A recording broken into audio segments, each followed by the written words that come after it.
ইউক্রেনের যুদ্ধের অবসান এবং রাশিয়া ও ইউক্রেনের মধ্যে শান্তি সংলাপ শুরু করার জন্য ইউক্রেন বিষয়ক বিশেষ দূত নিয়োগ দেওয়ার সিদ্ধান্ত নিয়েছেন যুক্তরাষ্ট্রের প্রেসিডেন্ট নির্বাচনে জয়ী ডোনাল্ড ট্রাম্প। বৃহস্পতিবার মার্কিন টিভি চ্যানেল ফক্স নিউজকে দেওয়া এক সাক্ষাৎকারে এ তথ্য জানিয়েছেন তিনি।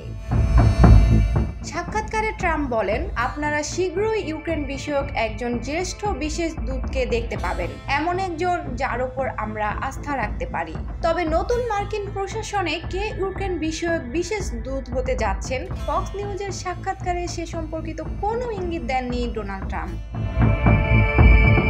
2023 সালে মস্কো একাধিকবার ইঙ্গিত দিয়েছে যে কিয়েভ শান্তি সংলাপে আসলে ইউক্রেনের সামরিক অভিযান বন্ধ করবে রুশ বাহিনী, কিন্তু ইউক্রেনের প্রেসিডেন্ট ভলোদিমির জেলেনস্কি পরিষ্কার জানিয়ে দিয়েছেন যে পুতিনের নেতৃত্বাধীন প্রশাসনের সঙ্গে কোনো প্রকার সংলাপে যাবে না কিয়েভ। ফক্স নিউজকে ট্রাম্প জানান, গত সপ্তাহে জেলেনস্কির সঙ্গে টেলিফোনে কথা বলেছেন তিনি।